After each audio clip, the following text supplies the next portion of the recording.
اصحى يا نايم،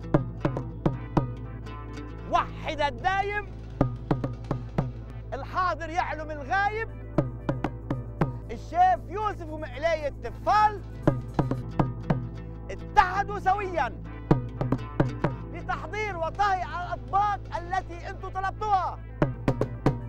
اصحى يا نايم. صحيتني، يلا تفضل. صحينا، تفضل. شيف يوسف يلا. انا مسحراتي. احلى مسحرات.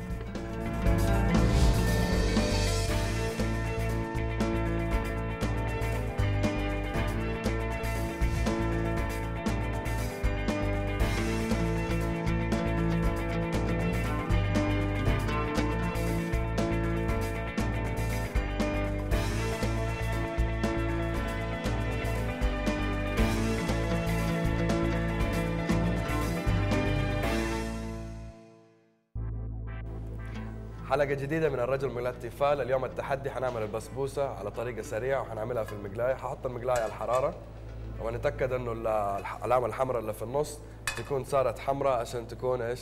حارة وجاهزة نطبخها. ما في داعي نحط يدنا عليها ونحرق نفسنا. تيفال سهل الموضوع، حط لك العلامة الحمراء. تاكل البسبوسة؟ انا منين اجت كلمه بسبوسه؟ ما بعرف، في اسامي اكل كده غريبة. ايه مثلا انا بتخيل انه كان واحد يحب مرته كثير، كان بس يبوسها تعمل له بسبوسة. بسبوسه. وانتوا تسموها، ما تسموها بسبوسة انتوا صح؟ لا نحن بنسميها نموره. نمورة. ومن وين جات نمورة؟ من وحده مرته كانت اموره كانت تعمل له النمورة. كانت تعمل له اياها، بسموها نموره. ححط عليها السميد.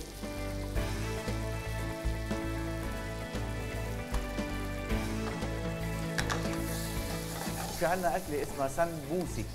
احنا بنسميها سمبوسه كمان ايه، ما هيدي كمان واحد مرته كان عامل له اكل كثير طيبه، قال لها سنبوس ايدك صارت سنبوسي.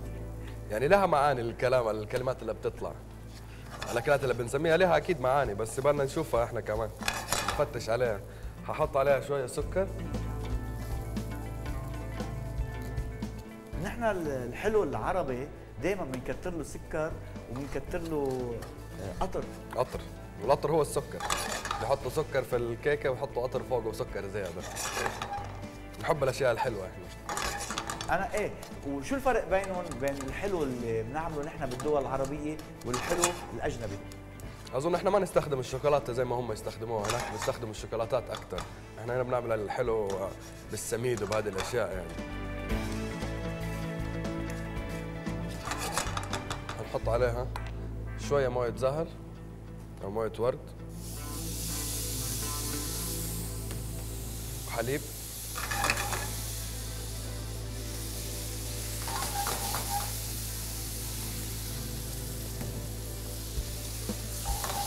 بتحس التسميه بسبوسه. بسبوسه.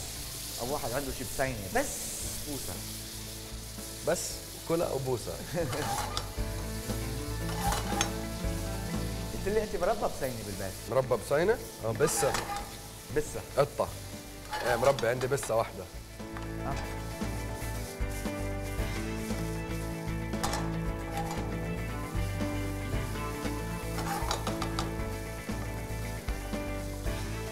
الحلو العربي شو في قلوبات؟ شو بنحط له قلوبات؟ بيض؟ قلوبات يعني الفستق، لوز، جوز. ايه بنحط له كثير؟ ايه بتحط عندنا كثير. بحطوا الفستق على البسبوسه، وبيحطوا يعني اللوز كمان. في بسبوسات بيعملوها باللوز، تكون حبه لوزه فوقها. وبرضه يعني بنضيف انه اللوز والفستق هذه اشياء طيبه للصحه، يعني ما هي بطاله. بس المهم ما نكون غالينها في زيت، يعني في زيت احنا دائما بنغليها في زيت. ما في داعي نحطها في الفرن ونشويها احسن. ومغذي الحلو العربي؟ مش مغذي يعني، بس لانه سكر ما نكتر منه، صح ولا لا؟ ما نكتر سكر لانه حتصير.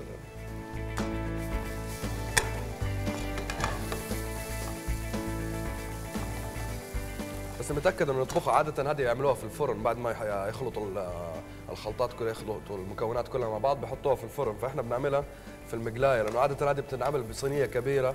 اذا رايح بيت ستك ولا شيء بيعملوها بكميات كبيره، بس ممكن نعملها كمان في المقلايه زي ما انتم شايفين. بس نتاكد انه تنطبخ ونستنى 5 دقائق لما كل المكونات تنطبخ عشان لا تكون سميد ني يعني. وقد ايه بتاخذ وقت هاي الطبخه؟ 8 دقائق زي ما شفت، لانه بنعمل كميه صغيره فما بتاخذ وقت. بس نوطي الحراره. هلا بس تخلص بنقطعها؟ نقطعها، بس ممكن ححطها بشكل حلو على الصحن، حوريك دحين. عاده هي بتكون في صينيه زي ما قلت لك، يقطعوها اوصال مربعات، بس احنا حنعملها بشكل جديد هنا شوي.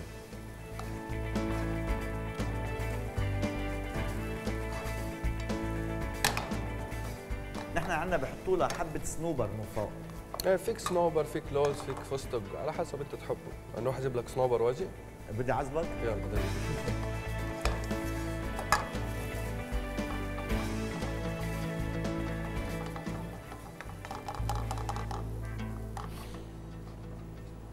زي ما شفت سريعة وبسيطة يعني ما تاخذ وقت. تقريبا كده استوت. حجيب الصحن.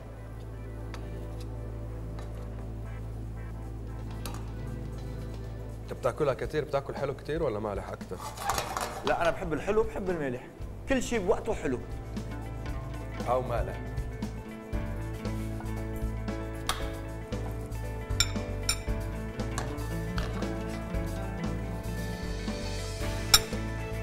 مش معقول شو طيبه هالاكله.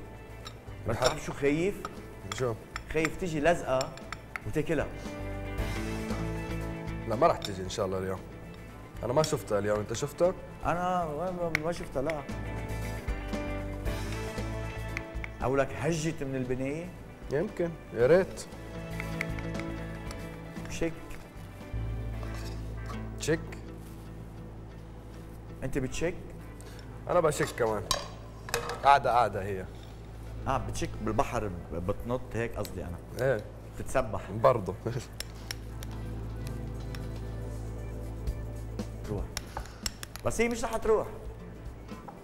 ملقطه فيك بايديها واجريها. اوه. حنحط عليها عفوا شوية قطر. قطر؟ كتر لك ولا شوية؟ لا شوي. هيك بس؟ عم بعمل رجيم. انت عم تعمل رجيم؟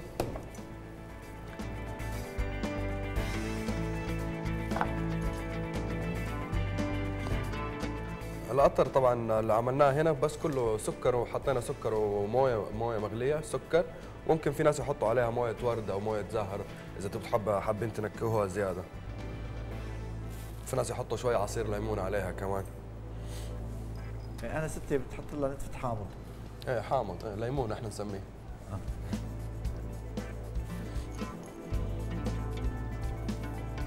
عمرك شفت نموره هي تنعمل بس على السريع كده؟ لا. وخليت لك شويه انا كمان. ليش هدول مش لإلي؟ هاي لإلي بالصحن.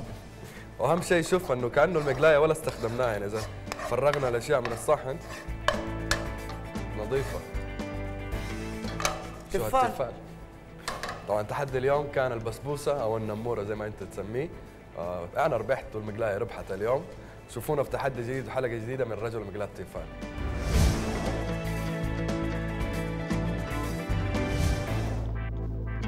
شباب